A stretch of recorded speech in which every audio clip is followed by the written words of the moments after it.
Republic of Indonesia. Ukraina itu aman, yang pertama. Kemudian sebagai sahabat Rusia, saya juga kemarin menyampaikan di G7 bahwa jaminan ekspor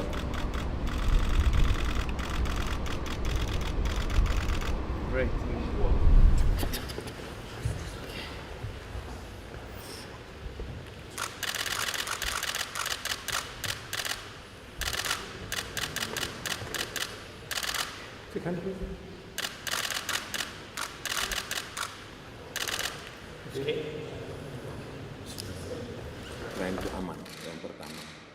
Kemudian sebagai sahabat Rusia, saya juga kemarin menyampaikan di G7 bahwa jaminan ekspor